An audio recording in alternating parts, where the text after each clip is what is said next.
Here today because of five like-minded individuals coming together in September 2015 to incorporate the Fredericksburg Food Co-op.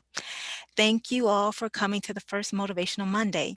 We hope to make this a recurring event. So with that said, please share any suggestions in the chat for future Motivational Monday topics related to food, health, and environmental sustainable practices.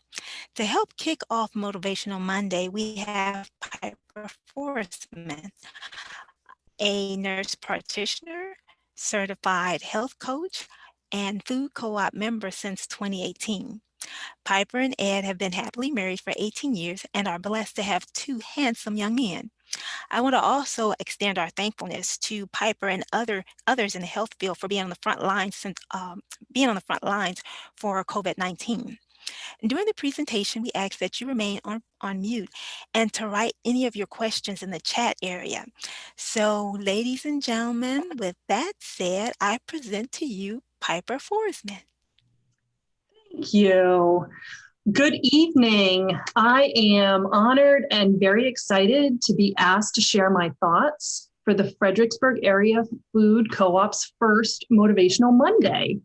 I want to say thank you to all of you for joining me today and to the Food Co-op's board members who invited me here and who thought that I may have something of value to add to your lives tonight. A special thank you to Lonnie Williams, our MC, and Rich LaRochelle for helping to keep me organized and for dragging Lonnie and I both into the 21st century. I know many of you are busy, and I realize that time is a precious commodity, and how we choose to spend that time means a lot. So thank you for being here tonight. I want to start by decompressing from the day. I know many of us are still working, and even if you're retired, sometimes we have a lot going on. So I wanted to do just a breathing exercise to kind of get focused and get in the right mind for our talk tonight. So I'm asking you just to fold your hands loosely and then put them in your laps as you are able. And then if you can, relax your shoulders and take one deep breath and let it out. And there's no special way to do it, in through your nose, in through your mouth. It does not matter. Just breathe. And then take another breath, please. And then one last big breath.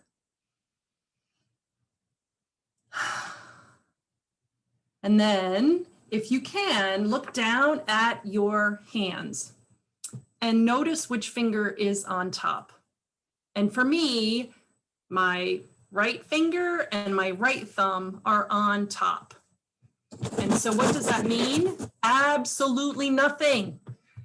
But I will ask you now to reclasp your fingers so that your opposite finger is on top. So now my left finger is on top, my left thumb is on top, and take one last deep breath. And let it out. How strange does this feel to you? What other things do you notice now that you had not noticed before with the first 3 breaths? Do you notice how your fingers feel? And can you actually feel your fingers now, whereas before you really didn't notice or pay attention or feel them? What else are you noticing? Scratchy tag in the back of your shirt, room too hot, uncomfortable shoes, any of those things. This is one way that really helps me be aware in the moment. One small change can make you aware and help you notice things in a totally new way. I love this picture. The smooth sea glass, the tranquil sunset or sunrise, the delicate balance of the stones stacked on top of each other. Don't we wish or envision that our lives are this way? They're smooth and balanced, calm, organized. There's a symmetry between rest and busy, work and play. All is in order. But what we actually see when we look at our lives is more like this: piled high, necessary and maybe some unnecessary things, chaos, things kind of tossed in willy-nilly, last-minute add-ons, and maybe even broken down. Saying all this is not leading me to a new age meditation lecture, although that could definitely be a topic for the future presentations. But what I do want to focus on is wellness. Wellness in mind and body and spirit. And I believe the first step of achieving any of this is being aware, being present, being mindful, and being awake. This becomes extremely difficult if you're hungry, if you're tired, if you're confused, angry, or any other number of emotions that are running rampant in our minds and in our lives today, either coming from within us or coming at us from outside of ourselves. What we take into our bodies and minds can heal us and make us well, or can contribute to leading us closer to disease or unwellness. Think about the things that we put in our body: healthy versus unhealthy food, clean air versus unclean air, with pollution, which we really can't control. Or how about our own choices, like smoking, clean water versus unclean water, or maybe other liquids that we choose to drink that don't maybe serve us very well. What about what other things we take into our body? Constructive versus unconstructive criticism, other people's anger. What about people's judgment of us or others? What about unfounded information or other people's beliefs? Will you allow these things to come into your life and into your body and let them take up residence there? And so you might say, how does this relate to me? And I would like for you to take a short quiz with me. No pressure. It's an easy quiz. You don't even need to write down your answers. There's just 10 questions, and I'm going to read them to you. And these come from Dr. Wayne Scott Anderson's Habits of Health. And he's I think he's world renowned now, health coach and a nutrition program founder and author. So these are questions that talk about the one of the habits of disease and food addiction susceptibility. So how susceptible are we as individuals to food addiction? I know that addiction word is a trigger for some, but just roll with it here. 10 simple questions. So the first question, and all of the answers are going to be one of three things, either, and think in your head, either rarely, occasionally, or daily. So those are the only three questions or three answers that you're going to give in your head, or write it down if you want: rarely, occasionally, or daily. So the first question is, I find it difficult to control how much I eat. So in your head, is that rarely, is that occasionally, or is that daily? Number two is, I crash in the afternoon and have trouble waking up in the morning. Does that happen rarely, occasionally, or daily? Number three is, I have cravings for specific foods. Rarely, occasionally, or daily. Number four is, I suffer from moodiness, headaches, and fogginess. Is this rarely, occasionally, or daily? Number five is, when I only eat a moderate amount of food, I am not satisfied. Does that happen rarely, occasionally, or daily? Number six is, I feel guilty after eating. Does this happen rarely, occasionally, or daily? Number seven is, I spend a considerable amount of time thinking about food. And I know we're at the food co-op. We always think about food, but rarely, occasionally, or daily. Number 8 is I eat even if I'm not hungry because I crave food. Is this rarely, occasionally, or daily? Number 9 is I eat large amounts of food and feel powerless to stop. Is this rarely, occasionally, or daily? And number 10 is I crave carbohydrates like pastas, bread, white rice, and dessert. Does this happen rarely, occasionally, or daily? So whether you have it in your head or whether you've written it down on the paper, you know that you have probably a predominance of either rarely, occasionally, or dailies. I will let you know that if you have mostly rarelies, you have a low susceptibility to food addiction and highly addictive foods. So good to know. If you are mostly occasionalies, you have a moderate susceptibility to addictive type foods. And then if you answered mostly dailies, you are highly susceptible to foods that are addictive. And we are going to talk about that more in just a little bit. And this is not to say anything as far as judgment wise, because this is the way your body works. And knowing this is going to be very helpful for you in the future, whether you're on the low end, lucky you, or whether you're on the high susceptibility end. So let's see. One of the reasons why that quiz is kind of important to kind of know where you are on the scale is that this is what makes up the typical American diet. So pro-inflammatory components are predominant in the American diet. So all of the pro components are in red and orange, and we have to know that 60% of what most Americans are eating are actually pro-inflammatory. They cause inflammation in our bodies. 10% of America's daily intake is from fruits and vegetables. Whoops, I can't really read my slide. Hold on one second. There we go. Vegetables, fruits, nuts, tubers, roots, beans, whole grains. That's only 10%. The other 10% is from dairy, so yogurts and cheese and milk. And then 20% is made up of meat, eggs, fish, poultry. But then we're getting into the red and the orange. 20% of Americans' diet is made up of refined sugar.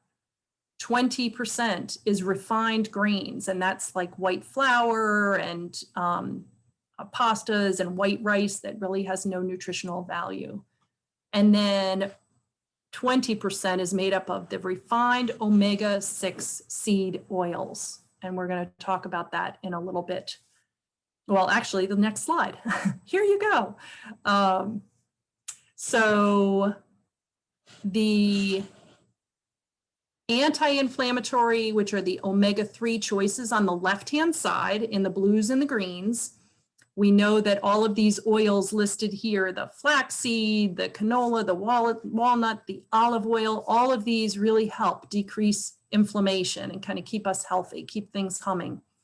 Our oily fish, like our scallops and tuna and salmon and cod and bluefish, all of those have a lot of healthy oils, healthy fats that are going to really help us with inflammation as well.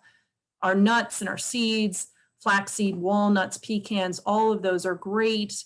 Your greens, like your soybeans and your tofu, and then your dark leafy greens, like your collard greens and kale and spinach. All of those are yummy.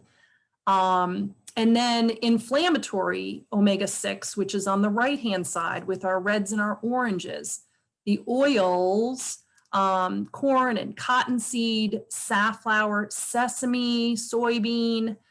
In the middle are margarines, and that's basically because of the chemical process that makes margarine solid at room temperature. And then on the bottom, all lumped together, ultra processed foods or foods with a long shelf life. And so I'm thinking of that, that hamburger that somebody stored on a shelf somewhere, and it stayed up there for, several years, and somebody got it down and it looked exactly the same as it did 5 years ago or whatever when somebody put it on the shelf. So any of these foods that are made to last a really, really long time are usually pretty high in inflammatory omega-6 oils as a preservative.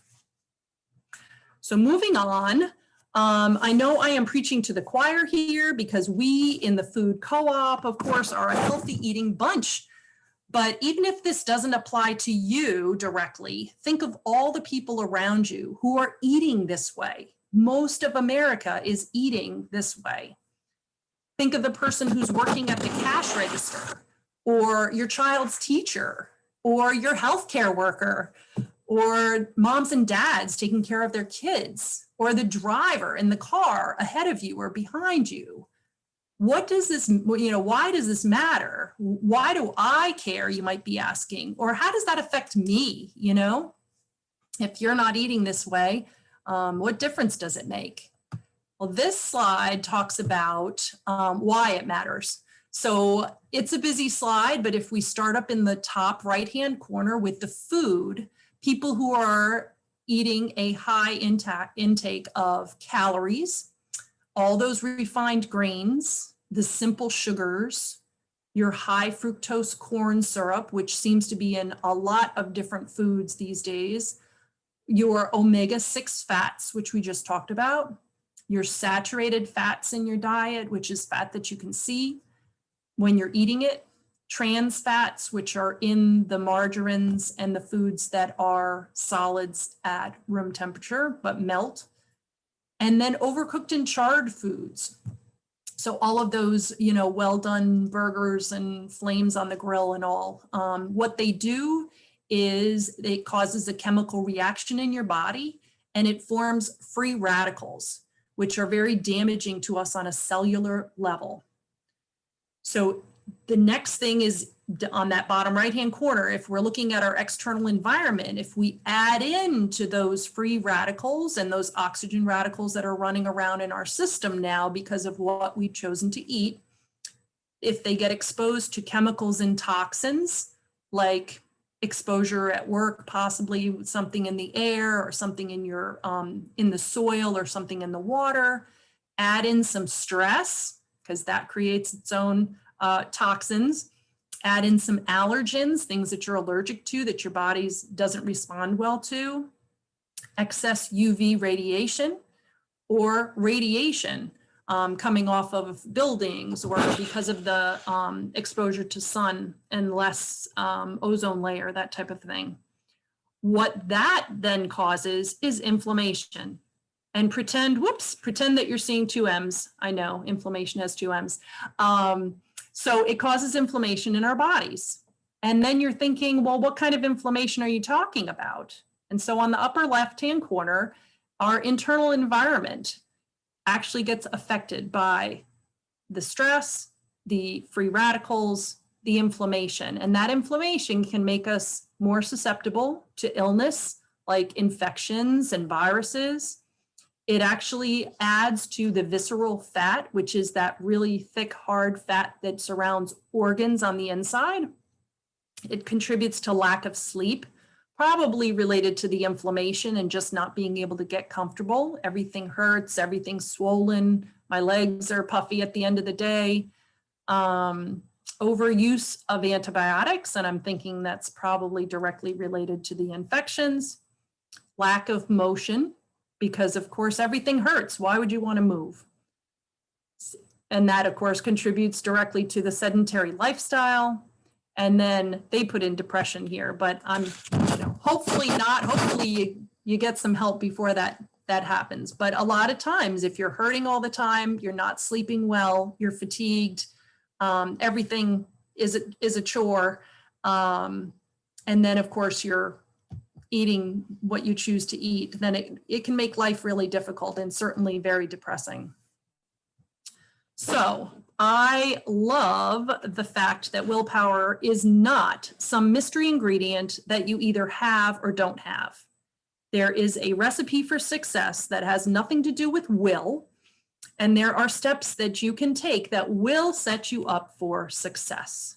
So Dr. Wayne Scott Anderson, the one who asked us the quiz questions earlier, says willpower is not something that you have or don't have. It is a resource. It becomes depleted, and just like a battery, it can be recharged. Yay. So diet has gotten such a bad reputation. It has such a negative connotation that implies a temporary deprivation of all things wonderful and tasty. Our diet simply means what we eat, what components we take into our bodies to nourish ourselves. Folks talk about eating whatever they want without restrictions. They want to eat, they want to feel full, they want to eat and feel good. But what, where, and how we choose to nourish ourselves affects all aspects of the other parts of our lives, as we've just talked about and learned. So our healthy choices have so much to do with our healthy minds, and the lack of them can become this vicious cycle that's a challenge to break without being mindful and aware. So ideally, we want to eat and not just feel full, but we want to feel satisfied. We want to eat and feel good physically. We want to eat and avoid heartburn or reflux and joint pain and inflammation. We want to avoid intestinal troubles that can affect your sleep, and the brain fog and difficulty concentrating, overwhelming fatigue that can happen with some of these foods that people are eating. And we don't want to feel shame or guilty about what we eat. We just want to eat well. We want to nourish our bodies and minds. We want to feel good, and we want to move on. So if we look at this slide, diet versus health, the diet mentality, of course, focuses on your food is the enemy. You can't have this. You can't have that. Don't eat too much of this. I can never have what I want. It focuses on my bad habits. Oh, there I go again. I'm addicted to whatever, chocolate or whatever. It implies things that you're doing temporarily and things that you don't like about yourself. So you're just going to do this until you fit into the dress for the wedding, or get to a certain size, or get to a certain magical number. And when they talk about things that you're focusing on things that you don't like about yourself. Oh, I'm hoping to get rid of put in any body part there, in my tummy or my thighs or whatever you don't like about yourself. It's a very focused idea. And then, of course, it focused also on the scale. What number am I trying to achieve? And there's a finish line with a diet. Okay, I'm going to get to this certain number, and then I'm going to be fine, and I'm going to go back to eating the way I was eating before. Health, on the other hand, focuses on food as fuel. So one of the things that I try to remember is food is not your friend. It's not your emotional buddy and who you turn to when things are good or things are bad to celebrate. It's literally food for your body. You try to focus on your good habits and things that you're doing forever. So making small changes that you plan to keep up forever are so much better than kind of doing something drastic for a temporary period of time. And then health also focuses on things that I want for myself. What are your goals for your health? And what daily choices are you making? And of course, that this is a lifelong journey. Thank goodness, because sometimes it takes a while for us to all get into the swing of things and do what's best for us. So one of the things that's very helpful when we're trying to make changes is realizing when we are eating just to eat and when we are eating to actually nourish or fuel our bodies. So we can set ourselves up for success. So this hunger slide is pretty interesting. The physical hunger versus your emotional hunger. So physical hunger is gradual. It's not like all of a sudden 1 second you're fine and not hungry, and the next second, you're ravishingly hungry. It usually is a gradual thing that comes on over a course of minutes or hours.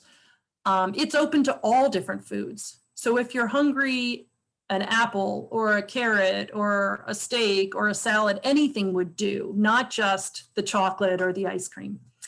It's based in the stomach. So you can most of the time feel a sense of hunger in your stomach. You might even hear it growling to tell you that you're hungry. And then it's patient. So if you're just heading out the door to go to a restaurant, you certainly can wait until you get there to eat something. You can sit down and you can order, and it might take several minutes or longer. And you can wait if it's a physical hunger. And it occurs out of physical need, of course. You need to fuel your body. It involves deliberate choices and awareness, so you're not just mindlessly eating. And then it stops eating when full, which is a tough one. And then realizes, of course, that eating is necessary. It's something that we have to do. We can't avoid it altogether. Your emotional hunger on the right-hand side does come on suddenly. So a lot of times you're fine, and then something happens, and suddenly you find yourself eating. The emotional hunger is also for a specific food. So typically it's the chips or the ice cream or the chocolate or things like that. And above the neck, meaning that it has nothing to do with your physical body or your hungry stomach. It's definitely just something that you want up in your head. And it is urgent. I need that chocolate now because I'm having some sort of issue. Paired with an upsetting emotion, for sure. A lot of times people will reach for the comfort food or the alcohol or the whatever your choice is as far as what you're wanting to feed your emotions with. And then of course it involves automatic or absent-minded eating. So this is the case where you open the bag of chips and you take one, and the next thing you look down and it's gone. Or you have one spoonful of ice cream and you sit down to watch TV, and then all of a sudden you scoop and it's gone. What happened to that whole thing of ice cream? Where did that go? So it does not stop when it's full. It will continue to eat if it's an emotional hunger. And of course, then it feels guilty. Oh my goodness, I did it again. What am I doing? Why did I do that? Now I'm going to have to do XYZ to try to work it off. And I'm never going to do that again. That's terrible. I'm never going to eat ice cream again, or whatever the food was. And that we know never works. I love this slide. Give a man a fish, he eats for a day. Teach a woman to garden, the whole neighborhood gets zucchini. I just love it. If it were true, right? So we all know, if we're going to talk about setting ourselves up for success, we all know the tips about not going to the store hungry. Go with a shopping list and stick with your list. Shop the perimeter of the grocery store, which is where all the produce and the protein is usually located. Don't get into the nitty-gritty aisles with all the chips and the candy, and oh my goodness, you'll never find your way out. Bring your takeout container to the restaurant, or have half your meal put into it before it even arrives, before you start eating, since the portions when we eat out are so large. And then the other one, order 2 appetizers instead of an entree so that the portions are smaller. So all of those tips, known or new, will not help unless you, number one, recognize your susceptibility to certain food choices that can lead you down a slippery slope. And that is part of your chemical makeup. That is not I'm choosing to do this, or I'm weak, or I'm this. It's the way that you are chemically made. And once you know that you can't go down that aisle and choose just this or that. You can't open, the ice cream and have just one spoonful and take the tub with you to sit in front of the TV. You've got to know what your susceptibility is. And then you need, or want, if you want to be successful, you need to want to feel better by eating healthier. So certainly Nobody can do that for you. You've got to make the decision that you want to make a change for yourself. And you also have to be aware or become aware before you start eating or drinking or doing anything, taking anything into your body, of your mindset and your purpose. So if you're ready to feel better and make better choices, there are a few things that you can do. The first one is small, frequent meals made up of your combinations of vegetables, fruits, whole grains, lean proteins, and eat every 2.5 to 3 hours to stabilize your blood sugar and prevent overeating and binging. So this does not mean you're sitting down to a big plate of food every 2.5 to 3 hours. These are small meals that can usually fit on a little, 6-inch plate, a little appetizer plate, if you want to envision something like that. Number 2 is hydrate with water. So half of your body weight in pounds, you should be drinking that much water in a day. Or if you're European and you do the kilograms, the number of ounces that you are in kilograms of body weight. So if you weigh 150 pounds, say, divide it by 2, that equals 75 ounces. So 75 ounces of water a day, or if you were going to change 150 pounds into kilograms, divide it by 2.2, you get 68 kilograms. So that's 68 ounces of water per day. So anyway, you get a rough estimate, about 70 ounces of water a day or more. 70 to 100 is probably good. Also realize that the taste of most foods, especially our sweets, especially our high fat foods, are in the first 3 bites. So after the first 3, especially with those types of foods, you're eating more out of habit than out of necessity, or even now out of hunger. Number 4 is when you're eating out, look at the menu ahead of time and plan your meal and stick with it.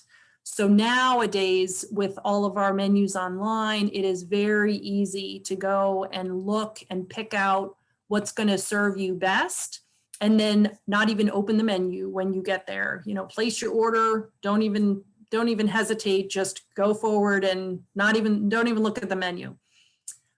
Realize too that more is not better, and more is not better for you. So faced with that challenge, if you're eating out or if you're working and you're trying to make meals work for you, avoid if you can. So skip those aisles at the store. Avoid the drive-throughs and the buffets. And then otherwise, if you are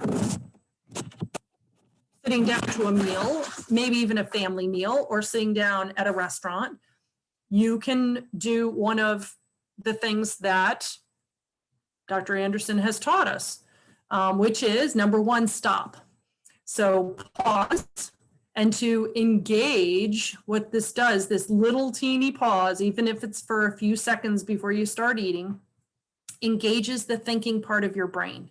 So you do not look down and suddenly see the empty pint of ice cream or the empty bag of chips. And then as you're stopping, you're challenging yourself to find out why you're making this choice. Does it serve you to get you closer or further away to your health? And then choose. So you are in charge of making healthy choices to nourish and fuel your body. If you decide to eat a food that does not serve you well, I challenge you to savor and enjoy thoroughly the first bite, and then maybe even the second bite, taking sips of water, hopefully in between, and then even have a third bite. And I challenge you to see if it was absolutely as yummy as the first bite. I would challenge you to say that third bite, and after that, it's almost tasteless, which was a game changer for me.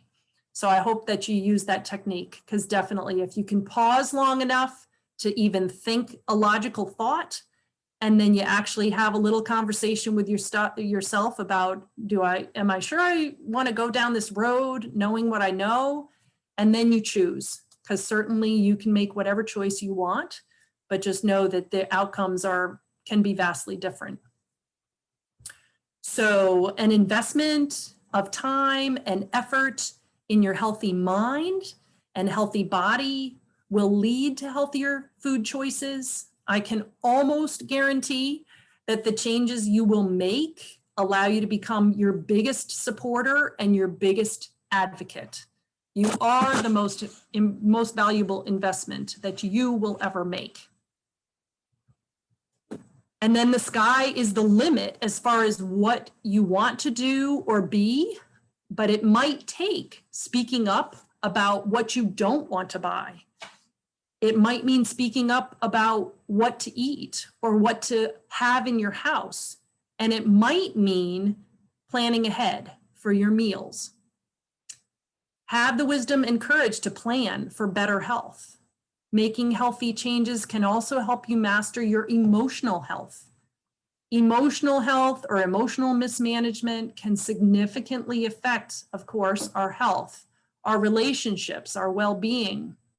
It can increase or decrease our ability to learn and to focus, to enjoy ourselves and make decisions.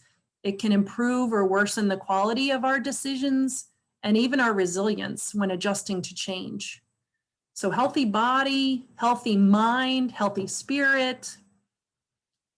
My hope is that you and those you know will really live and not just exist and slog through your day in and day out, half asleep, but really enjoy your time here with lots of energy, ample energy, and the physical ability to achieve your goals. Aligning your mind with what you truly want in your heart is a powerful force that can do a lot to support a lifetime of health.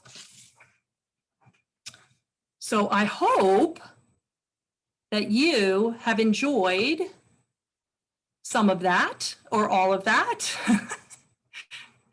And I will let Lonnie tell me what she thinks. What do you think? Well, Piper, you have 4 questions, and I was wondering, I don't know, I don't want to make you feel uncomfortable. Would Yeah, it be possible for you to open those slides back up again? Will that be a sure. problem? Okay, great. Well, let's see if that's going to be a problem. Was there any one in particular? Well, actually, there's 4 questions, and I just wanted to have the slides up. So if you could go back to the slide with the scale, Andrew had a question on that slide, and it's the very beginning. And his question was, where does peanut butter fit in on this scale? Oh, I don't know if I can go back. Hold on, let me try again.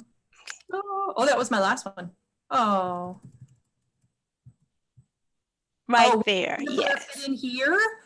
Yes.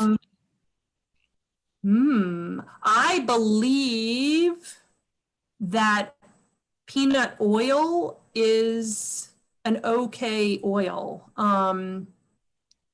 especially the natural peanut oil from the natural peanut butter is on the healthy side. Yes, Okay. I can confirm. So yeah. And did anybody notice, like I did, that soybeans are omega-3, but soybean oil is omega-6? Did anybody ask about that? No, ma'am. But Andrew he's added to the question. As Okay. he said peanut butter, as long as it doesn't have sugar added, um, preferably or presumably. Right. The natural Okay. peanut butter is okay health-wise. Of course, just keep in mind these oils that are in the omega-3 category, of course, are high in calories. So, as long as you keep that in mind, if you're giving yourself nourishment for extra exercise, that's also a really great food that will give you long-term, like it's a really good snack to use for that good 3-hour window. It will really kind of fill you up and stick to your ribs, so to speak. Now, there's some more questions that just popped in. Sure. Rosemary Pitts Mintz said, is there soybeans under both is soybeans under both categories, or is that a mistake? No. So there's soybeans that are in the omega-3 section, which are great. Soybeans are wonderful. Soybean oil, unfortunately, is found mostly in processed foods, and it really should be avoided. I saw that too, and I was like, how is that possible? But what happens, especially in America, is that soybean oil is made from genetically engineered crops, and it is partially hydrogenated, which means the hydrogen atom is actually forced into the oil, and that causes a chemical reaction, which is pro-inflammatory. It actually has proven to cause neurologic changes in mice. And actually the new research shows that this soybean oil leads to, now research of course can go, any way you want to skew it, but shows that it may lead to obesity, diabetes, and other neurologic conditions like autism and Alzheimer's and anxiety and depression. So I was like, wow, you go from a wonderful bean to an oil and suddenly, it's off the rails. It's terrible. So, yeah. I have one more question from Andrew, and he said, is it bad to eat 2 bananas a day? It is not bad to eat 2 bananas a day. I would probably break those 2 bananas up, have your banana being a fruit, right? And have it with some protein. So if you are trying to fuel yourself and trying to make a choice like that every 2.5 to 3 hours, that one banana is not going to fill you or stick with you long enough. So a banana with your peanut butter would be good, or a banana with a handful of nuts, not the container of nuts, or like little slices of turkey, or the soybeans or something like that. So if you can pair your protein with your fruit, or your protein with your vegetable, a lot of times that really is a nice combination, and it will last, it'll give you good fuel for 2.5 to 3 hours. Okay, Piper, we have another question, and if you go to the next slide, please. Yeah. And this question came from, one more slide, diet and health. Can we go to the next slide? That one there. This one came from Rich, and he says, Piper, does exercise fit into the overall equation? How much exercise do you recommend? All right. So exercise, of course, is one of those habits of health. And I would probably say habits of health is more like a habit of movement. So not just exercise, because some people, again, think of that as kind of a dirty word, because they think they need to like run on a treadmill for hours, and it just turns a lot of people off. But if we can incorporate movement, then definitely, that 10,000 steps a day is a really good goal for most people. Health-wise, they want you moving. I think it's an hour and 50 minutes or something like that per week, which breaks down to like 30 minutes a day. And it doesn't have to be necessarily intense for overall health, but it does need to be something, probably that kind of breaks a sweat, kind of like gardening, or even going up and down stairs carrying laundry, or walking the dog. It doesn't have to be a run on a treadmill, but exercise does fit in. Just keep in mind that if you are trying to tone or you're trying to lose weight, your abs are made in the kitchen. So that's a saying that goes way back, but it's so true. So you can exercise to your heart's content, but if your diet is junk, you are not going to see the fruits of your labors. You're always going to have that extra padding, and you're always going to be kind of, you've got to deal with all that visceral fat if you're making those choices. So if you're doing it for physique, Rich, then yeah, you want to definitely focus on your food choices, because that's naturally going to get rid of that extra padding and tone you up. And then you can work on your exercise for cardiovascular fitness, health with your heart and your lungs and circulatory system. Does that answer that question? Yes, it does. Okay. Piper, we have another question, and this is from the hunger slide, and this is from Els. Um, Oops, wrong way, right? That one. that's it. That's the slide right there.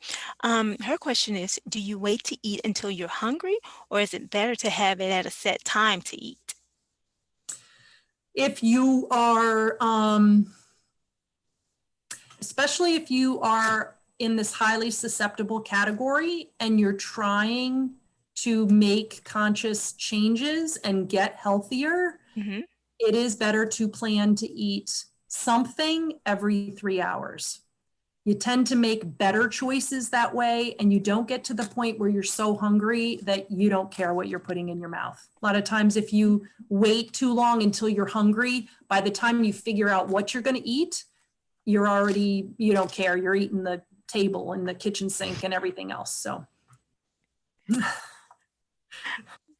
Okay, we have another question, and this is the last question that I see right now. And this one is from Terry. And let me find it. Okay, and this is from the give a man a fish. Yeah, that slide there. I love it. And Terry's question is, I do great during the day, but at 9 p.m. I'm hungry and I go for the chips. That is a common problem, isn't it? So can I stop the share for a second? Yeah. So I can see people. And that was the last question. Oh, awesome.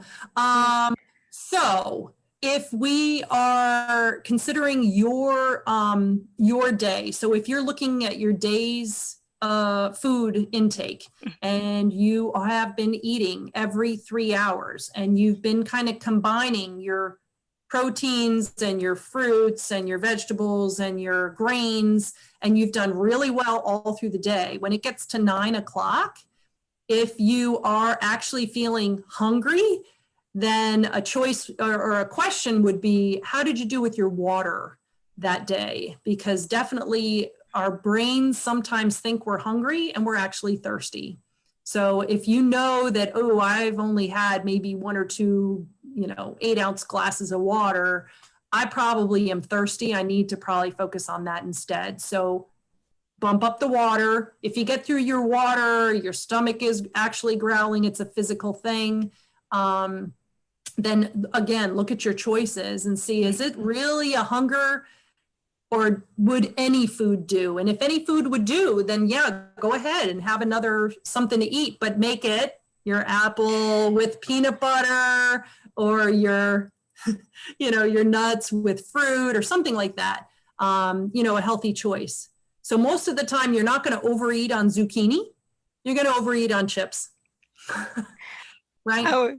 I was laughing because of Adam. He said maybe you should go to bed at 8:55. Right. And that's another thing too, like our society really does pride ourselves on staying up late and being exhausted. So really at 9 o'clock, if you're just going to be sitting in front of the TV and you think that, wow, I just don't want to go to bed because it seems so early, maybe we should just pay attention to what our bodies are saying, and maybe we should just go to bed, have the water, have maybe a little something for a healthy snack, and then try going to bed for sure. Yeah. One more question came in. Yeah. Rich wants to ask, what do you think about coffee? Coffee's great. I love my coffee.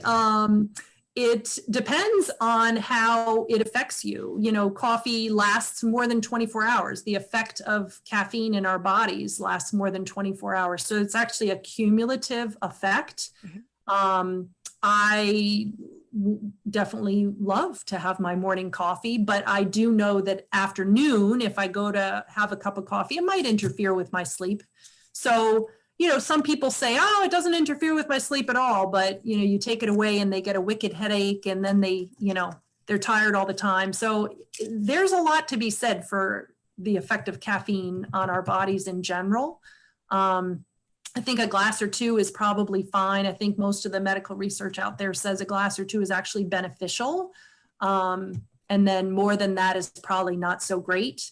And that's just coffee. That's not your creamy, whipped creamy chocolate mocha chip thingy that people are getting that are like, this big, and they have all the dessert fixings in it and all that. That's not coffee, but that's a dessert. And you're going to avoid that drive-through. You're going to stop and you're going to challenge yourself and you're going to choose something different. So. Okay, there's one other thing that just came in. Well, Bob Martin, I don't want to miss this. He would like to have that list of 10 questions. Oh, yeah. Okay. Yeah, he would like to have that for future reference. Okay. And then, let me see, two more. We're at 7:23. Let me see, two more questions came in just now. Let me see. Rich said, it's good to hear that coffee. Good to hear that pro coffee answer. Absolutely. Oh yes, Rosemary wants to know, what do you think about artificial sweeteners? There has been a lot of research, of course, over the years, way back in the 70s, I want to say, with saccharin and all this sort of stuff. And I have to say, it's been around for so long. I think any sort of health issues that people were thinking were going to be associated with that never got connected. I don't think they ever proved that there was an increase in risk to newborn, unborn babies or cancer or anything like that. But I have to say that now that we have the natural sweeteners, the stevia, your truvias, your monk fruit, your agave, all of those natural sweeteners are probably way healthier than chemicalized sweeteners. Just as I can't imagine that natural would be, not better than processed when it comes to just about anything. So yeah, I like the fact that they have the little packets of Truvia and that you can get the agave syrup. That's, I really like all those options for sure. Okay. Well, that's all the questions that we have. Rich mentioned that the video will be posted, and I just want to thank everybody for coming, and especially I want to thank Piper also for taking the time to do this presentation, to give of herself, to give of her time, her talent, her resources to do this presentation for us. So we are extremely thankful, and thank you guys for making time out of your day to come to our first Motivational Monday. And again, if you have any suggestions for future Motivational Mondays related to food, the environment, or health, please don't hesitate to shoot us an email or either put something there in the chat. And then finally, I just want to say happy Thanksgiving. It's next week, hard to believe. So with that said, that's all we have. And again, thank you guys for coming. We really appreciate it. All right. Thank you All so right. much for being here. All right. Thanks, Lonnie. Good Great night, job, everybody. Piper. Great job, Lonnie. Thank you. Thank you, Thanks, Chris. Chris.